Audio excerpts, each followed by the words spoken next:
Hello अस्सलाम वालेकुम dear students, कैसे हैं आप सब। तो आज हम एक नया लेक्चर लेके हाजिर हैं जिसमें हमें करना है, हम क्या पढ़ रहे हैं, रिलेशंस एंड फंक्शंस। ठीक है, हमें आज पढ़ना है क्वेश्चन नंबर 11 करना है हमें सॉल्व। ठीक है, तो क्वेश्चन नंबर 13 करना है हमें। तो हमें क्वेश्चन नंबर 13 क्या बोल रहा है, हमें show that the relation are defined in the set A of all polygons as R is equal to set of all P1, P2, P1 and P2 such that P1 and P2 has same number of sides is an equivalence relation. What is the set of all elements in A related to the right angle triangle T with sides 3, 4 and 5? देखें, ये जैसे हमने question number 11 किया था, question number 12 किया था, वैसे ही question number 13 है। ये कोई टफ नहीं है, कोई मुश्किल नहीं है, बस क्वेश्चन थोड़ा सा लंबा है, लंबा लिखा हुआ है बट है नहीं, असल में ये क्वेश्चन बहुत छोटा है, इजी भी है। तो हम ये ऐसे ही करेंगे जैसे हमने कल क्वेश्चन नंबर 11 और 12 किया था, वैसे हम क्वेश्चन नंबर 13 भी करेंगे। ठीक है, इसमें हमें बोल रहा है जो अगर हमारे पास सेट ऑफ पॉलीगन्स है P1, P2, P3, मैं आपको बोलती हूँ पॉलीगन्स क्या होते हैं, एंड हमें दिखाना है उसमें P1 एंड P2 इस तरीके से ऑर्डर्ड पेयर उसमें बनाएंगे। ये तभी ऑर्डर्ड पेयर बनाएंगे जब क्या होगा, P1 एंड P2 के सेम नंबर ऑफ साइड्स होंगे। ये हमें दिखानी है, ये इक्विवेलेंस रिलेशन है। ठीक है, चलिए करते हैं स्टार्ट। तो देखिए, थोड़ा सा यहाँ से रफ करेंगे हम। ठीक है,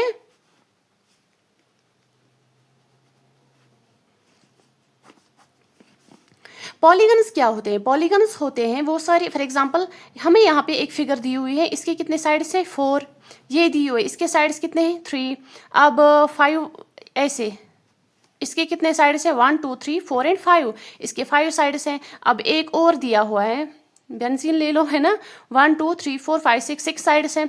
अब कोई जिसके साइड्स होंगे, फॉर एग्जांपल 3 भी हो गया, 4, 5, 6, 7 ले लो, अब जिसके साइड 7 होंगे, 1, 2, 3, 4, 5, 6 एंड 7। इसी तरीके से 8, 9, 10, 11 जितने भी आप ले लो, ये होते हैं पॉलीगन्स। पॉलीगन्स मतलब वो फिगर्स आप ले लो जिनको एक से ज़्यादा साइड्स होंगी। ठीक है, इनमें जिसको 2 साइड्स होंगी वो भी आएगा, 3 साइड्स, 4 साइड्स, 5 साइड्स, 6 साइड्स। ठीक है, वो सारे होते हैं पॉलीगन्स। सो हमारे पास क्या है, हमें बोल रहा है show that the relation are defined in the set, define the set of all polygons. So हमारे पास क्या है, ये सेट ए है हमारे पास, इसमें क्या है, पॉलीगन्स है। ये एग्जांपल में दे रही हूँ, फॉर एग्जांपल इसमें ये पॉलीगन्स है, तो इसमें बहुत सारे इसमें it is a set of polygons.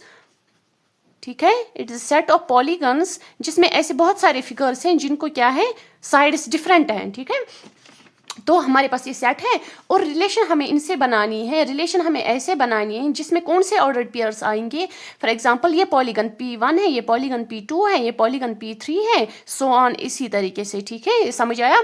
तो हमें फॉर एग्जांपल अगर हमारे पास ordered pair P1 and P2 है, तो वो वाले ऑर्डर्ड पेयर्स होंगे जिनके क्या होंगे, वो एलिमेंट्स ऑर्डर्ड पेयर्स बनाएंगे जिनके सेम साइड्स होंगे। ठीक है, क्या होने चाहिए हमें, P1 एंड P2 के हमें क्या होने चाहिए, सेम साइड्स होने चाहिए। यहाँ तक समझ आया क्या करना है हमें, तो बस यहाँ तक समझ आया तो हो जाएगा। अब तो हमारे पास सेट ए है, सेट ऑफ पॉलीगन्स जिसमें ऐसे बहुत सारे फिगर्स होंगी, ट्रायंगल्स, रेक्टेंगल्स, कुछ भी, तो जिनके क्या है, बहुत सारे साइड्स हैं, डिफरेंट साइड्स हैं। एंड रिलेशन हमें इस तरीके से बनानी है कि हमें वो वाले ऑर्डर्ड पेयर्स लेने हैं, वो वाली फिगर्स लेने हैं जिनको हम P1 से हम रिप्रेजेंट करते हैं ना इन फिगर्स को। ठीक है, तो वो वाले जो जिनके सेम साइड्स होंगे, तो वही वाले हम यहाँ पे ले सकते हैं। हमें दिखाना है ये इक्विवेलेंस रिफ्लेक्सिव, सिमेट्रिक या ट्रांजिटिव है कि नहीं है, मतलब ये रिफ्लेक्सिव है, हमें वो बस प्रूव करना है। ठीक है, तो फर्स्ट हम लेते हैं रिफ्लेक्सिव। क्या करना है ना हमें, रिफ्लेक्सिव में क्या होता है, ए होता है ए से related, A belongs to R. ठीक है, तो ए और ए रिलेट करता है। अब ले लो, ए के बजाय हमें क्या लेना है, पॉलीगन P1 ले लो, लिया हमने पॉलीगन P1, कोई भी पॉलीगन P1 ले लो। अब ये दूसरा वाला भी पॉलीगन P1 ले लो। आप मुझे आप बोलो ये प्रेजेंट होगा इसमें, ये ऑर्डर पेयर होगा नहीं होगा, यानी कि P1 को रिलेट करेगा कि नहीं करेगा।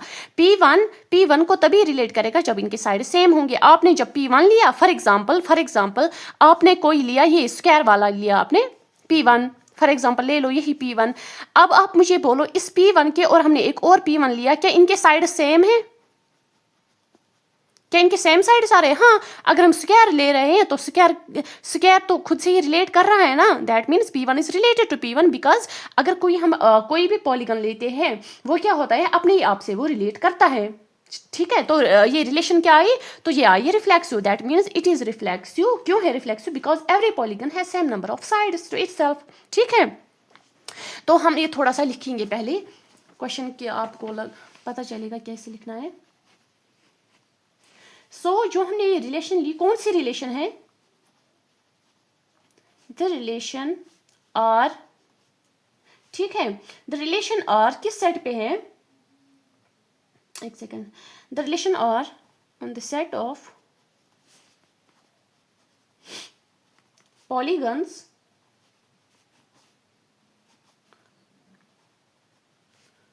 on the relation or on the set of polygons is defined, कैसे डिफाइन किए हुए, the relation or in the set of polygons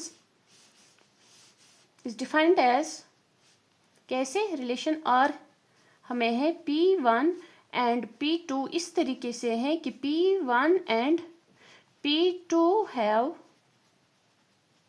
same number of sides।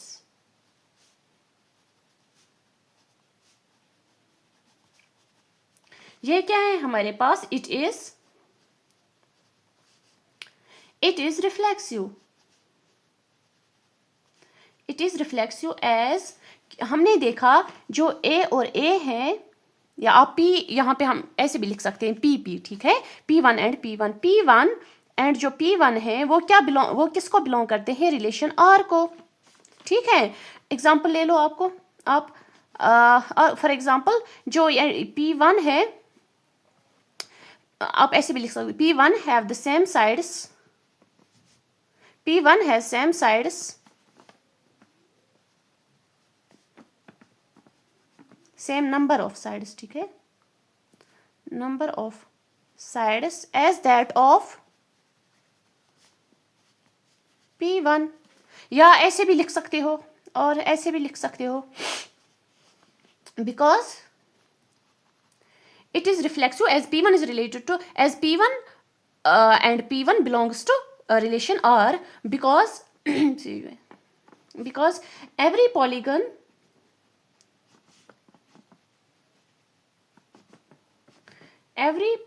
has same number of sides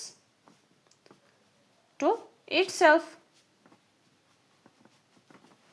समझ आया यहां तक, ठीक है। अब हम देखते हैं सिमेट्रिक। सिमेट्रिक में होता है ए बी बिलोंग अगर करता है तो बी ए बी बिलोंग करना चाहिए। ठीक है, अब ले लो अगर बी ए यानी कि दैट मीन्स पी, अब ले लो P1 ये P2 है। ठीक है, P1 एंड P2 अगर बिलोंग करता है, इसका मतलब क्या हुआ, अगर P1 and P2 ordered pair बनाते हैं इस रिलेशन में, इसका मतलब क्या हुआ, इसका मतलब हुआ P1 एंड P2 के सेम साइड्स है। ठीक है, इसका मतलब हुआ P1 क्या है, सेम, अब यहाँ पे क्या, सेम साइड्स है P2 के। ठीक है, ये मैं एज रफ आपको दिखा रही हूँ। तो अगर P1 एंड P2 के सेम साइड्स है, उसका मतलब क्या हुआ, P2 के भी सेम साइड्स है, सेम साइड्स, सेम नंबर है यहाँ पे। ठीक है, same number of sides as P2, उसका मतलब एज P2, उसका मतलब क्या हुआ, नहीं मैंने कुछ गलत किया, P1 has same sides as that of P2 and P2 has same sides as that of P1। ठीक है, तो उसका मतलब क्या हुआ, P2 एंड P1 भी रिलेट करते हैं। आया समझ यहाँ तक, तो हम क्या कहेंगे, दैट इट इज सिमेट्रिक। अगर आप यहाँ पे ऐसे भी लिखोगे ना, द रिलेशन और on the set of polygons, जिसमें आप ऐसे लिखोगे ये set P1 P2 P3 P4, वैसे भी आप लिख सकते हो। ठीक है, अब सब कुछ तो नहीं, ये भी सारा तो नहीं लिख सकते ना, आंसर में बहुत बड़ा हो जाएगा ये लिखने में। सो जो ये रिलेशन हमारी है ये रिफ्लेक्सिव आई, तो ये अब सिमेट्रिक भी आई। क्यों, अगर P1 एंड P2, अगर हमें पॉलीगन P1 है, ले लो फॉर एग्जाम्पल, अगर हम यहाँ पे ट्राइंगल लेते हैं, ट्राइंगल ये अगर ये P1 है, अगर हमने यहाँ भी ट्राइंगल ली तो P2, अगर इन दोनों के साइड्स क्या है, सेम है इन दोनों के साइड्स, तो आप मुझे बोले क्या हम बोल सकते हैं जो ट्रायंगल P2 है उसके साइड सेम है P1 के, बोल सकते हैं ना, देन P2 एंड P1 के क्या है, सेम साइड्स हैं, तो PA भी is present, therefore BA is also present. तो हम क्या कहेंगे, इट इज सिमेट्रिक। जो रिलेशन R है इज सिमेट्रिक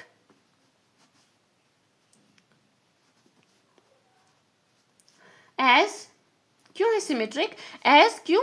अगर इफ ए बी अगर बिलोंग करता है रिलेशन आर को, देन ऑल्सो बी बिलोंग करता है रिलेशन आर को। एग्जाम्पल ले लो, अगर इफ P1 और P2 जो है वो बिलोंग करते हैं रिलेशन R को, इट इम्प्लाइज दैट, ये तो खुद ही पता चल रहा है, इट इम्प्लाइज दैट P2 और P1 भी क्या है, बिलोंग करते हैं रिलेशन R को।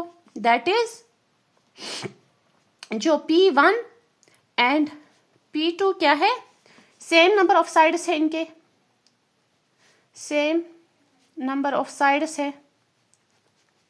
It implies that P2 and P1 जो है, it implies that P1 and P2 also have same number of sides। आप सिर्फ लिख रहे हो या समझ भी आ रहा है? सेम नंबर ऑफ साइड्स, समझ आ गया ना? आप समझो, सारा हो गया, फिर कोई टेंशन नहीं है, आंसर लिख सकते हो फिर आप।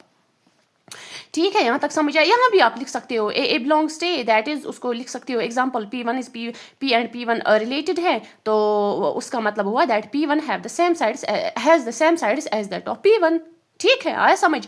अब ट्रांजिटिव में लेते हैं। ट्रांजिटिव हमें बोल रहा है ए बी अगर बिलोंग कर रहा है, if A B belongs to relation R, और जो बी सी है वो भी बिलोंग करता है रिलेशन आर को, तो फिर हमें दिखाना है जो ए एंड सी है ये भी होना चाहिए। ठीक है, तो आप ले लो P1, तो P1 क्या है, इस अगर P A और B बिलोंग करता है, that means P1 and P2 belong करता है। ठीक है, P1 P2 को बिलोंग करता है। आप यहाँ पे ऐसे भी लिख सकते हो, P1 P3 को बिलोंग करता है, फिर 3 को B मान के चलो।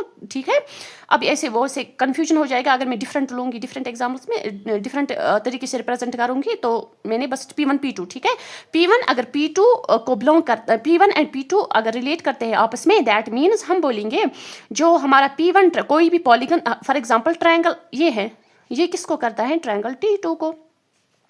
एग्जाम्पल में ले रही हूँ ये ट्रायंगल की। ठीक है, कोई भी पॉलीगन हो सकता है, एंड हमें क्या है, जो ये P2 है वो किसी और को करता है, फॉर एग्जाम्पल P3 से रिलेट करता है, तो हम बोलेंगे जो ये ट्रायंगल T2 है वो क्या करता है, ट्रायंगल T3 को, है ना? इसका मतलब क्या हुआ, जो पॉलीगन P1 है और पॉलीगन P2 है उनके साइड सेम है, तो हम तो अगर हमने ट्रायंगल ही है ये, तो ये भी तो ट्रायंगल ही होगी नहीं, इसके भी 3 ही साइड्स होंगे। अगर हम स्क्वायर लेंगे तो इसके भी इसी जो P2 होगी पॉलीगन, उसके भी 4 ही साइड्स होंगे। ठीक है, अब यहाँ पे जो ये 4 साइड्स वाले हैं, अगर ये है तो अगर ये P3 को रिलेट करता है, जो पॉलीगन P3 है, दैट मीन्स पॉलीगन P3 को भी ये वही साइड्स होंगे जो पॉलीगन P2 के हैं। ठीक है, ये आया समझ? अगर हम ट्रायंगल वाले ले तो ये सारे ट्रायंगल्स है, अगर ये स्क्वायर वाले, इसी तरह से अगर 5 साइडेड वाला कोई हम लेंगे तो हम लेते हैं कोई भी यहाँ पे, तो हमें दिखाना है। अब आप मुझे बोलो, अगर P1 P2 को बिलोंग करता है, P1 P2 से रिलेट करता है, इनके सेम साइड्स है, एंड P2 P3 से रिलेट करता है, क्यों, इनके सेम साइड्स है। आप मुझे बोलो क्या ये ट्रायंगल T1 और ट्रायंगल T3 को रिलेट करता है, क्यों करता है रिलेट? इसको हमें कंडीशन क्या है, साइड सेम होनी चाहिए तभी रिलेट करता है। हाँ, हम देख रहे हैं इसके साइड्स और इसके साइड्स तो सेम नंबर ऑफ साइड्स है, इसके भी 3 साइड्स है, इसके भी 3 साइड्स है, तो अगर ये कंडीशन है फिर तो ये रिलेट करता है। तो यहाँ पे भी देखिए, देयरफॉर P1 क्या है, P3 को रिलेट करता है, बिकॉज P1 और P3 के सेम नंबर ऑफ साइड्स है, तो हम क्या बोलेंगे, ट्रायंगल T1 और ट्रायंगल T3 रिलेट करता है, देयरफॉर P1 रिलेट करता है P3 को। ठीक है, P1 को हमने किससे रिप्रेजेंट किया था, A से, P3 को C से, A एंड C रिलेट करता है, आया, देयरफॉर इट इज ट्रांजिटिव। समझ आ रहा है? ठीक है, अब लिखते हैं हम यही, देयरफॉर जो ये रिलेशन R है ये क्या है, ट्रांजिटिव है, इज ट्रांजिटिव। क्यों है ट्रांजिटिव? एज हमने देखा इफ ए बी क्या है, बिलोंग करता है रिलेशन R को, और जो अगर B एंड C है वो भी बिलोंग करता है रिलेशन R को, देन ऑल्सो हमने देखा जो A एंड C है वो भी बिलोंग करता है रिलेशन R को। ठीक है, for all ABC belongs to set A, वो लिख देना, या चलो मैं लिख देती हूँ, for all A B and C जो है वो बिलोंग करते हैं सेट A को। ठीक है, एग्जाम्पल ले लो कि हमने क्या लिया, हमने लिया अगर आपने बोला ए और बी रिलेट करते हैं, दैट मीन्स हम लेते हैं पॉलीगन P1 जिसके फॉर एग्जांपल उसके 3 साइड्स है, तो हमने लिया, और पॉलीगन P2, तो अगर पॉलीगन P1 है और पॉलीगन P2 को रिलेट करता है, उन दोनों के साइड सेम है, तो अगर साइड सेम है मतलब वो रिलेट कर रहे हैं आपस में, वो बिलोंग करते हैं रिलेशन R को। और तो जो ये है P2, ये क्या कर रहा है, P2 और P3 ये क्या करते हैं, बिलोंग करते हैं रिलेशन R को। तो इट इम्प्लाइज दैट जो P1 एंड P3 है, P1 है और P3 है, अगर इन दोनों के साइड सेम है, इन दोनों के साइड सेम है, तो इसका मतलब हुआ P1 और P3 के साइड सेम है। क्यों? इनको आपस में कौन कनेक्ट कर रहा है, P2, ठीक है। तो इसका मतलब हुआ P1 और P3 के भी साइड सेम है, मतलब वो बिलोंग करता है रिलेशन R को। अब इसका मतलब ऐसे लिखना भी, अगर लिखना चाहो तो वो भी ठीक है, नहीं लिखना चाहो वो भी ठीक है, क्योंकि यहाँ तक ये एक्सप्लेन हो जाता है क्वेश्चन, इसका आंसर। तो इसका मतलब हुआ जो P1 and P2 they have same number of sides, दिखाई दे रहा है आपको, एंड जो P2 एंड P3 है have same number of sides. तो हम देख रहे हैं जो P1 और P3 है, it implies that P1 and P3 have same number of sides, ठीक है, आया यहाँ तक समझ। तो ये क्या हुई हमारी, अगर ये रिफ्लेक्सिव भी है, सिमेट्रिक भी है, ट्रांजिटिव भी है, तो क्या हुई, देयरफॉर रिलेशन R जो है, जो हमने ऊपर डिफाइन की है, is equivalence relation, is an equivalence relation. Okay, now अब हमें एक और चीज इसमें दी हुई है क्वेश्चन में, ये हमें बोल रहा है, कौन सा क्वेश्चन कर रहे हैं हम, 13 क्वेश्चन, ठीक है, ये इक्विवेलेंस रिलेशन वाला। ये हमें बोल रहा है what is the set of all elements in A related to the right angle triangle T with sides 3, 4, 5, ठीक है। अब हमें ये बोल रहा है, हमारे पास एक ट्रायंगल है, यहाँ पे मैं थोड़ा सा एक्सप्लेन करूंगी, ठीक है। ये हमें बोल रहा है एक ट्रायंगल है जिसके साइड्स क्या है, 3 है, 4 है, 5 है। ये हमें बोल रहा है ये किससे रिलेट करता है, इन द सेट ऑफ पॉलीगन्स। हमारे पास क्या सेट ऑफ पॉलीगन्स है, सेट ऑफ पॉलीगन्स है हमारे पास, P1 है, P2 है, P3 है, मतलब बहुत सारे, P4 है। तो इसमें स्क्वायर भी होंगे, देखो इसमें स्क्वायर भी होंगे, इसमें रेक्टेंगल्स भी होंगे, इसमें ट्राइंगल्स भी होंगे, इसमें मैंने आपको यहाँ पे बोला है, एक सेकंड में फिर से दिखाती हूँ, मैंने आपको बोला है जो सेट ऑफ पॉलीगन्स है उसमें क्या होंगे, ट्राइंगल्स भी होंगे, स्क्वायर्स भी होंगे, और 5 साइडेड वाली फिगर भी होगी, एंड जिसकी 7 साइड्स होंगे, 8 साइड्स होंगे, 9 साइड्स होंगे, कोई भी पॉलीगन इसमें हो सकता है जिसकी डिफरेंट साइड्स होंगी, ठीक है, डिफरेंट नंबर ऑफ साइड्स होंगे। अब हमें ट्रायंगल दी हुई है, हमें बोल रहा है ट्रायंगल से कौन को रिलेट कर रहा है, इसमें से बोलो, सेट ए में से, पॉलीगन्स में से इसके साथ कौन को रिलेट कर रहा है। अब मुझे बोलो इसके साथ कौन रिलेट करेगा, क्या करेगा इसके साथ रिलेट, नहीं करेगा। क्यों, इसकी 4 साइड है, इसकी 3 साइड है। आप इस नंबर पे मत जाओ 3, 4 एंड 5, हमें बस यहाँ पे साइड्स देखने हैं, साइड्स कितने हैं इसके, 3 साइड्स है ना। तो आप मुझे बोलो इसके साथ कौन रिलेट करेगा, कौन करेगा इसके साथ रिलेट, क्या 6 साइडेड वाली फिगर इसके साथ रिलेट करेगी, नहीं। क्या आप मुझे बोलो 7 साइडेड वाली फिगर इसके साथ रिलेट करेगी, नहीं करेगी। आप मुझे बोलो 9 साइडेड वाली, 8 साइडेड वाली कोई फिगर इसके साथ रिलेट करेगी, नहीं करेगी। तो फिर इसके साथ कौन रिलेट करेगा, इसके साथ वो फिगर्स, वो पॉलीगन्स रिलेट करेंगे जिनकी 3 साइड्स होंगे। 3 साइड्स किसके होते हैं, ट्रायंगल के होते हैं 3 साइड्स। दैट मीन्स जो भी, अगर फॉर एग्जांपल इसमें जरूरी नहीं है एक ही ट्रायंगल होगी, जरूरी नहीं है एक ही स्क्वायर होगा, it is a set of polygons. इसमें कोई हो भी सकता है, कोई नहीं हो सकता, कोई वन टाइम मतलब कोई एक ट्रायंगल हो सकती है, या कोई चार ट्रायंगल्स भी हो सकती है, या एक स्क्वायर हो सकता है, या बहुत सारी स्क्वायर्स भी हो सकते हैं, मतलब different, it is a set. हमें नहीं दिया गया ये पर्टिकुलरली किसी ट्रायंगल का सेट है, हमें दिया गया it is a set of polygons. तो आप मुझे बोले क्या इसमें अगर इसके साथ वही फिगर रिलेट करेगी जिसके 3 ही साइड्स होंगे, और वो क्या है, ट्रायंगल है 3 ही साइड्स वाली, है ना, ठीक, ट्रायंगल। तो आप मुझे बोले जो ट्रायंगल है क्या इसमें एक ही हो सकती है, नहीं, हमें तो नहीं दिया गया इसमें एक ही है, हमें बोला गया it is a set of polygons. तो इसमें हो सकता है एक हो सकता है 2, हो सकता है 3, हमें नहीं पता है, तो हम कहेंगे सो सेट ऑफ ट्रायंगल जो होगी, सेट ऑफ ट्रायंगल्स जो होगी वही इसके साथ रिलेट करेगा। सेट ऑफ ट्रायंगल्स किसके साथ रिलेट करता है, relates to this triangle right angle triangle जिसके साइड्स क्या है 3, 4 एंड 5। अब राइट एंगल मतलब जिसके यहाँ पे 90 डिग्री हो। फॉर एग्जांपल आपने ये ट्रायंगल बनाई, ये क्या है 90 डिग्री, बट यहाँ पे उसका काम है, हमें यहाँ पे किस चीज़ का काम है, साइड्स का काम है, ठीक है। तो यहाँ पे क्या है सेट ऑफ ट्रायंगल्स है, बस ये इसका आंसर है, सेट ऑफ ट्रायंगल्स इससे रिलेट करेगा। आया समझ कैसे सेट ऑफ ट्रायंगल्स इसको रिलेट करेगा, ठीक है। अब यही चीज़ हमें यहाँ पे, अब देखो अभी मैं सारा तो इसमें आंसर में नहीं लिख सकते, ये भी एक एक चीज़ को, एक एक पॉइंट को जो मैंने यहाँ पे एक्सप्लेन किया है, क्या हम उस सब को लिख सकते हैं आंसर में, तो कितना बड़ा हो जाएगा। तो हमें शॉर्ट में आंसर लिखना है। इस क्वेश्चन भी छोटा सा पूछा गया है, तो आंसर भी हमें उसी तरीके से लिखना है, छोटा सा ही लिखना है, बट उसकी उस आंसर को समझने के लिए आपको ये एक्सप्लेनेशन सुननी ज़रूरी है, ठीक है। आया समझ। तो हम लिखते हैं जो हमारे पास है, then the number of element जो भी रिलेट कर रहे हैं ट्राइंगल को, देखो द नंबर ऑफ एलिमेंट्स, क्या हमें क्वेश्चन में पूछा गया है, आप नंबर ऑफ एलिमेंट्स बोलो, एक सेकेंड। हमें पूछा गया है what is the set of all elements, ठीक है ये लिख सकते हैं। द नंबर ऑफ एलिमेंट्स पूछा, द नंबर ऑफ एलिमेंट्स जो रिलेट कर रहे हैं रिलेटेड टू ट्रायंगल किस ट्रायंगल के, जिसकी क्या है साइड्स विद साइड्स 3, 4 एंड 5, उसके साइड्स है, कौन से इसको रिलेट कर रहे हैं, is set of all triangles, ठीक है, is the set of all triangles. क्यों, जो कि ऑल ट्रायंगल्स है, जो भी ट्रायंगल्स हैं, जो सेट ऑफ ऑल ट्रायंगल्स आएगा is the set of all triangles, ठीक है। क्यों, जो कि सेट ऑफ ऑल ट्रायंगल्स आएगा उसके साइड्स और इस ट्रायंगल के साइड्स सेम है ना, ठीक। लिख भी सकते हो, नहीं ये भी ठीक है। क्यों, बिकॉज एज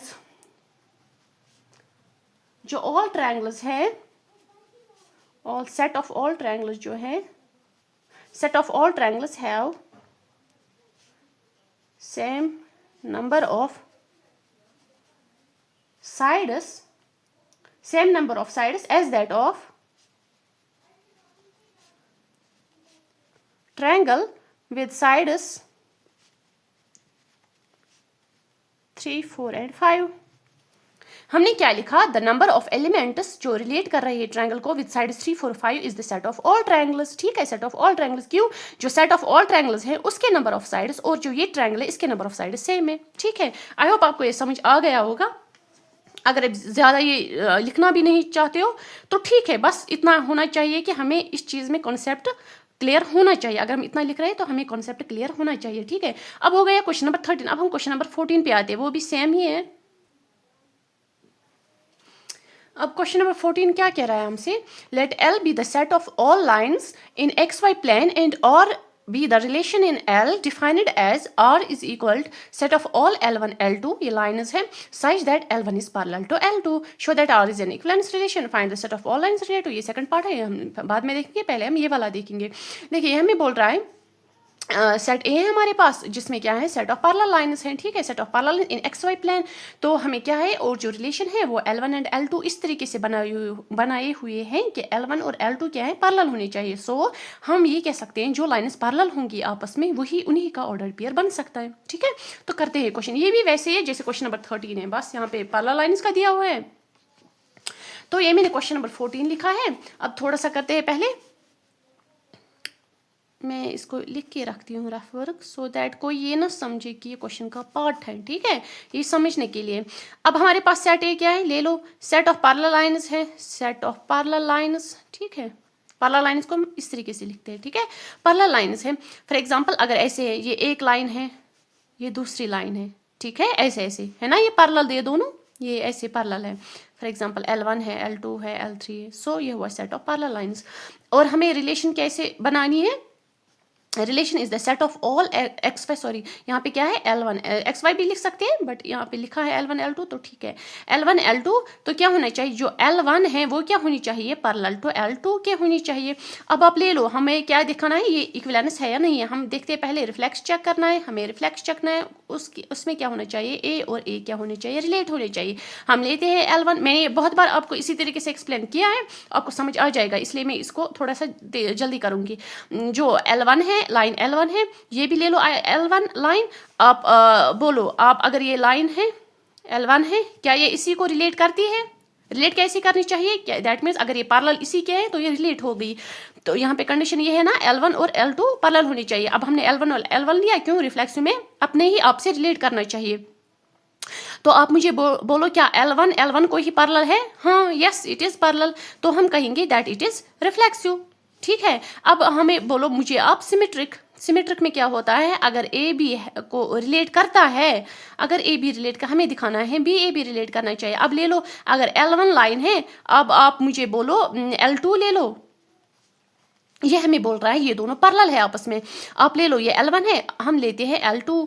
क्या ये पैरेलल किन लाइन्स को कहते हैं? जो आपस में कभी मीट नहीं होंगी, अगर हम इनको कितना भी खींचेंगे इसी तरीके से, ठीक है, इनकी डिस्टेंस सेम रहेगी तो ये कभी नहीं मिलेंगे आपस में। ठीक है, तो क्या हुआ, अगर ये L1 और L2 आपस में पैरेलल है, क्या हम बोल सकते हैं L2 और L1 भी आपस में पैरेलल है ना? तो L1 और L2 भी आपस में पैरेलल हुआ, तो दैट मीन्स इट इज क्या हुआ, सिमेट्रिक भी है। अब ट्रांजिटिव देखते हैं। ट्रांजिटिव में क्या है, अगर ए बी को रिलेट करता है, बी सी को रिलेट करता है, तो हमें दिखाओ ए और सी भी रिलेट करता है। अब बोलो अगर ए और अगर लाइन L1 है, लाइन L2 के पैरेलल है, देखा हमने लाइन L1 लाइन L2 के पैरेलल है, और हमें बोल रहा है ये L2 जो है ये L3 के पैरेलल है। दैट मीन्स कोई एक और लाइन है L3, ये इसके पैरेलल है। अगर L1 L2 के पैरेलल है, L2 L3 के पैरेलल है। आप मुझे बोलो क्या L1 L3 के पैरेलल है? हाँ, ये भी कभी नहीं मिलेंगे। अगर ये इसको नहीं मिलेगा, ये इसको नहीं मिलेगी कभी, तो क्या हुआ, ये दोनों भी नहीं मिलेंगी कभी। दैट मीन्स ये भी पैरेलल है, L1 एंड L3 भी। यहाँ पे हुआ L2 एंड L3 पैरेलल है, तो हम देख रहे हैं दैट L1 एंड L3 भी पैरेलल है आपस में। दैट मीन्स ये ट्रांजिटिव भी है। यहाँ तक आया समझ? तो पहले हम थोड़ा सा ये लिखते हैं, इसको मैं और थोड़ा सा आपको पैरेलल लाइंस क्या होती है और थोड़ा एक्सप्लेन करूंगी। पहले हम लिखते हैं, हम लिखेंगे जो हमारे पास है द रिलेशन आर, ठीक है, कैसे डिफाइन की हुई है, defined by relation R is the set of all L1 L2, ठीक है, such that L1 is parallel to, आप चाहो तो वर्ड्स में भी लिख सकते हो पैरेलल, ठीक है, इज पैरेलल टू L2। अब सेट कौन सा है हमारा,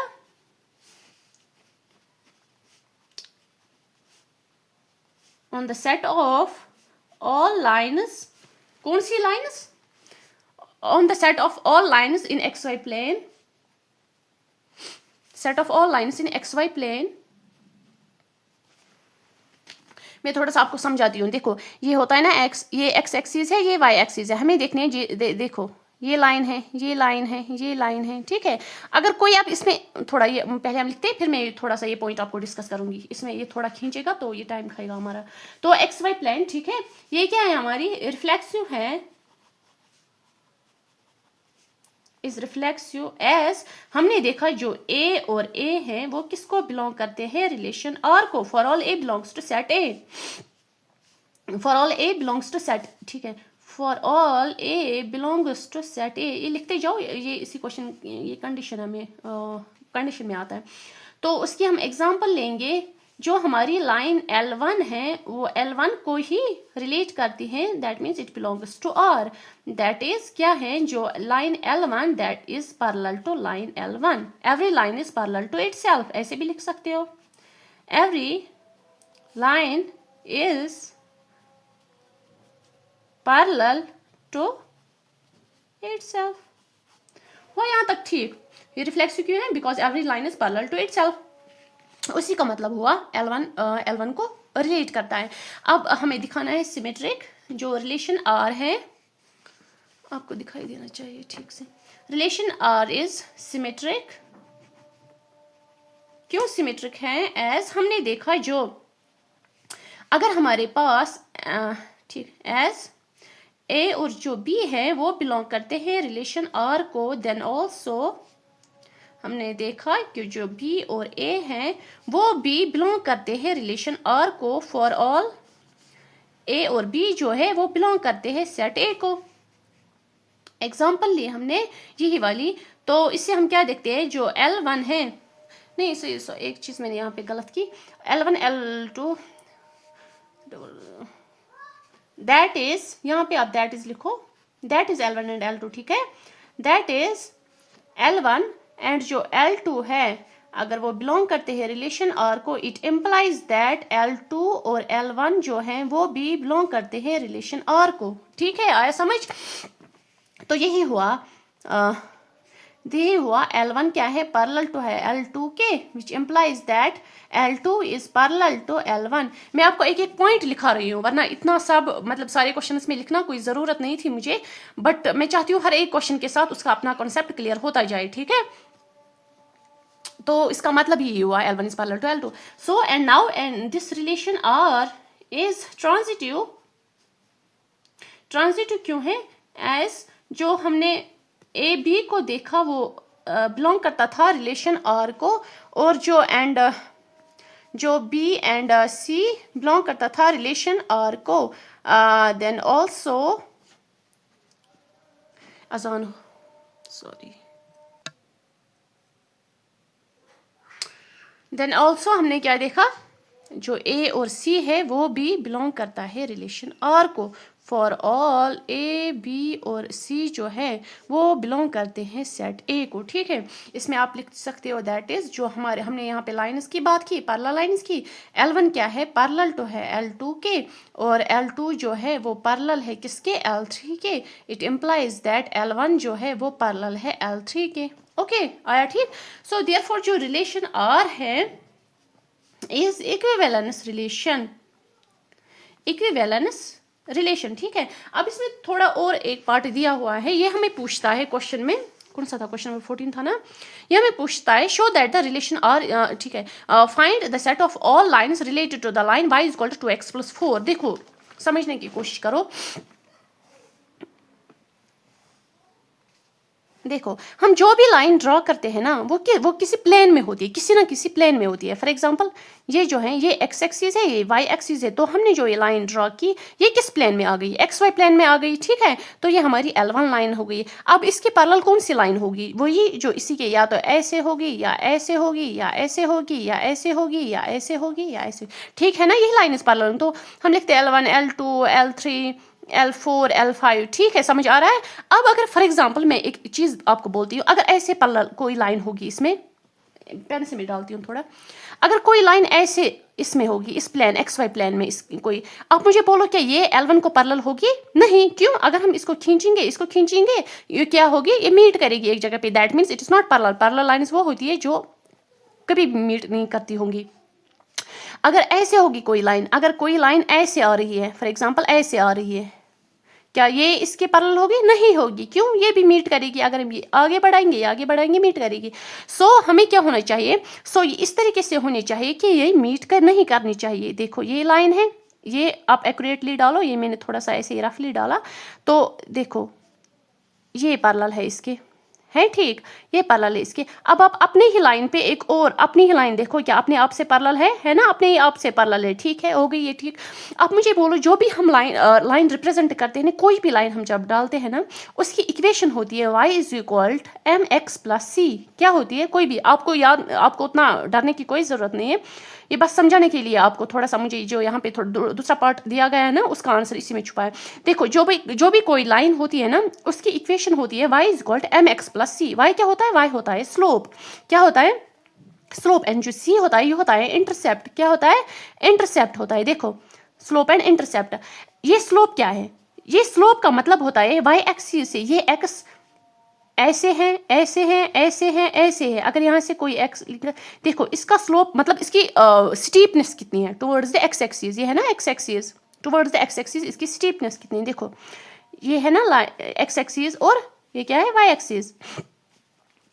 अगर हम ऐसे लाइन डालेंगे इसकी स्टीपनेस ज़्यादा हुई या कम हुई, है ना, अगर ऐसे लाइन डालेंगे स्टीपनेस तो कम है। स्टीपनेस मतलब अब देखते हैं ना चढ़ाई, मतलब आप सड़क पे देखो चढ़ाई कितनी होती है, ये प्लेन है, ये प्लेन ज़मीन है, आप प्लेन ज़मीन पे एक और ऐसे प्लेन कोई लेयर डालो, क्या उसकी स्टीपनेस है, उसकी चढ़ाई है, नहीं है। दैट अगर हम ऐसे लाइन डालेंगे तो उसकी स्टीपनेस है, दैट मीन्स इसका स्लोप ज़्यादा होगा, ठीक है। इसी तरीके से अब इसका ले लो, इसका भी यही स्लोप है, इसका ले लो, इसका भी यही स्लोप है, जितना ये इसका स्टीपनेस है टुवर्ड्स एक्स एक्सिस, इसका भी उतना ही, इसका भी उतना ही है, ठीक है। तो हमें बोल रहा है, तो हमें पैरेलल लाइंस, आप मुझे पैरेलल लाइंस में बोलो क्या सेम चीज रहती है। दैट मीन्स इनमें जो स्लोप होता है वो सेम ही रहता है।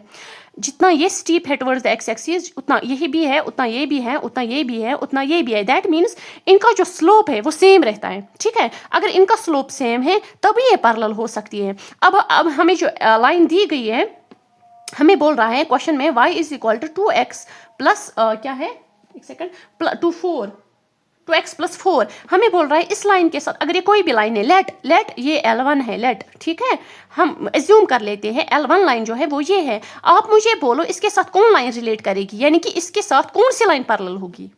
रिलेट ये तभी करेगी ना, as per hour condition, relate वही करेगी यहाँ पे जो पैरेलल होगी। आप मुझे बोलो L1 लाइन के साथ कौन लाइन रिलेट करेगी, वही ना जिसको क्या होगा, अगर ये 1 हम लिखेंगे, ये लाइन इसको रिलेट करेगी जिसका क्या होगा, स्लोप इसी के जैसा होगा, जिसका स्लोप L1 के जैसा ही होगा वही लाइन इसको रिलेट करेगी, ठीक है ना। तो उसका भी 2x ही होना चाहिए स्लोप।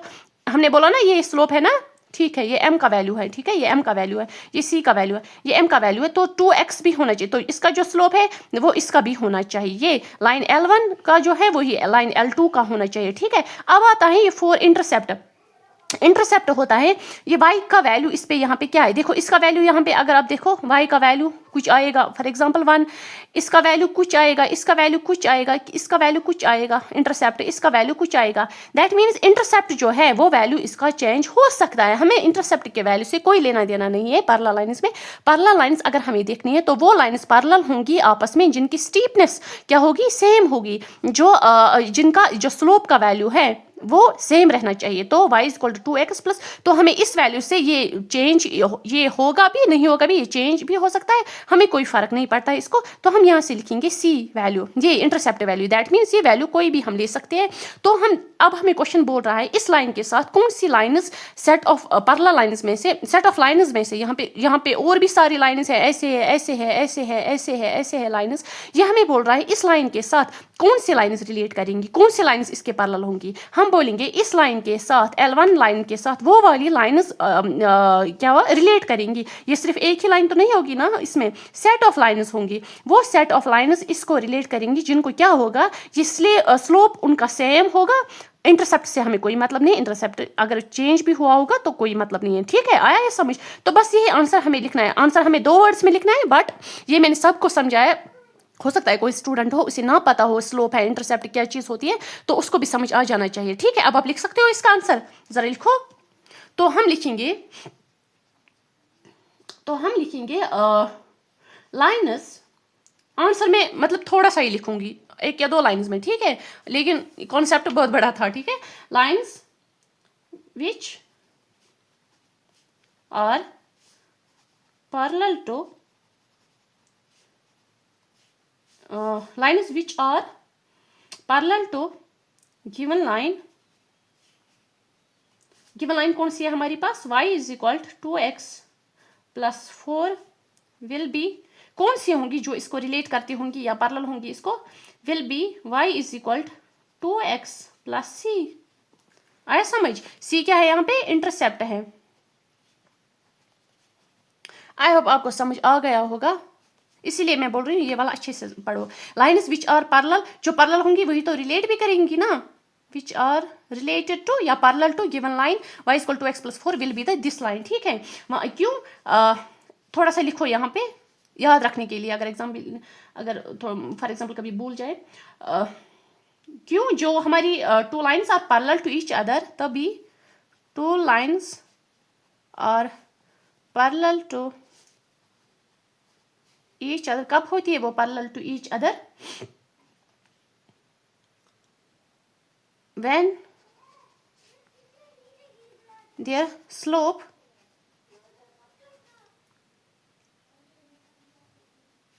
इज सेम, ठीक है। तो बट नो मैटर उनका इंटरसेप्ट क्या होगा, नो मैटर C यानी कि इंटरसेप्ट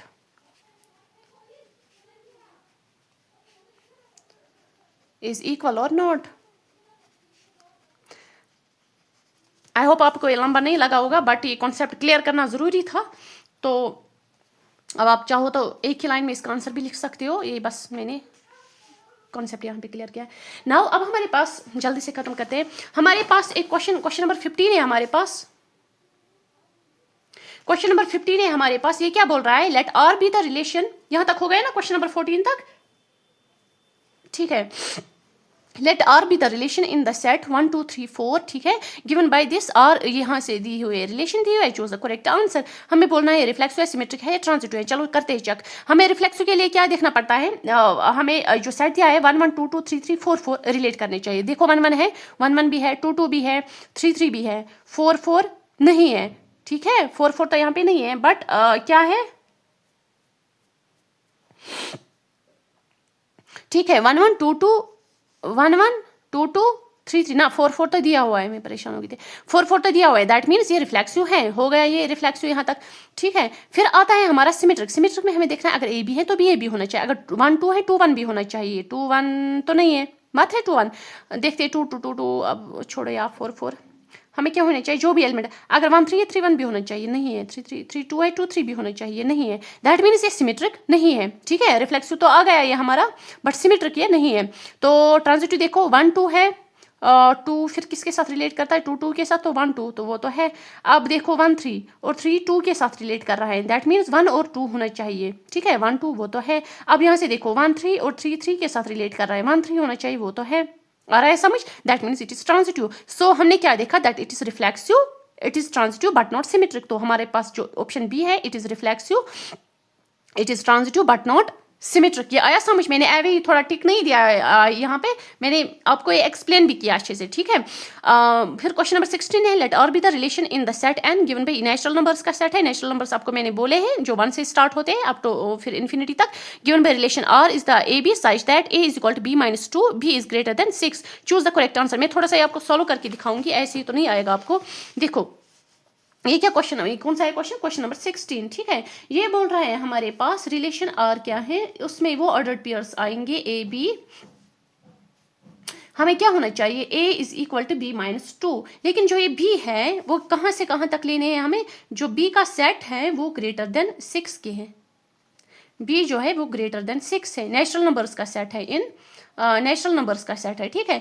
दैट मीन्स b के वैल्यूज क्या आएंगे, b के वैल्यूज आएंगे 7 आएंगे, 8 आएंगे, 9 आएगा, 10 आएगा, ऐसे सो ऑन, ठीक है। नेचुरल नंबर्स का सेट 1 से स्टार्ट होता है, बट b यहाँ पे कंडीशन है b ग्रेटर देन 6 होना चाहिए, तो b इज कॉल्ड 7 8 9 10 11 12, ठीक है।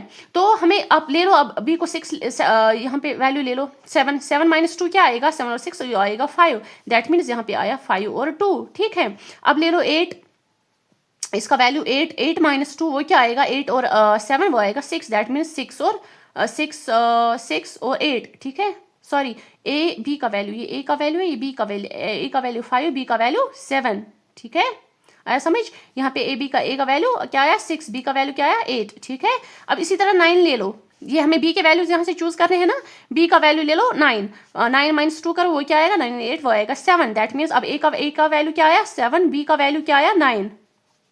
इसी तरीके से हम पहले देखेंगे इनमें से कोई ये रिलेशन में, ये सारे रिलेशन में आएंगे, कौन सा, ये भी आएगा, ये भी आएगा, ये भी आएगा। अब हमें देखना है हमें कौन सा वैल्यू दी गई है, हमें दिया गया है 2 और 4, तो ये सारे तो बिलोंग करेंगे ना रिलेशन आर को, ये सारे बिलोंग करेंगे रिलेशन आर को, बिलोंग्स टू रिलेशन आर, ठीक है। मैंने थोड़ा सा उल्टा लिखा, ये गलत लिखने का तरीका गलत है, यहाँ से लिखते हैं बिलोंग्स टू रिलेशन आर, ठीक है।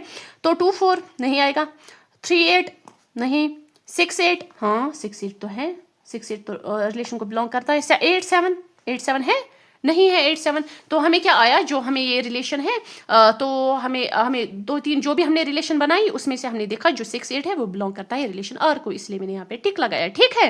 हो गई हमारी एक्सरसाइज कंप्लीट। कुछ और है इस एक्सरसाइज में, ठीक है। आई थिंक आपको ये सारे क्वेश्चंस क्लियर हुए होंगे, जो एक्सरसाइज 1.1 है। इंशाल्लाह नेक्स्ट लेक्चर आएगा एक्सरसाइज 1.2, एंड आप प्लीज़ सपोर्ट करते रहिए, प्लीज़ सपोर्ट करें, and comments like share subscribe करें प्लीज़, तो मैं भी मोटिवेटेड रहूँगी उस चीज़ से। खुदा हाफिज़।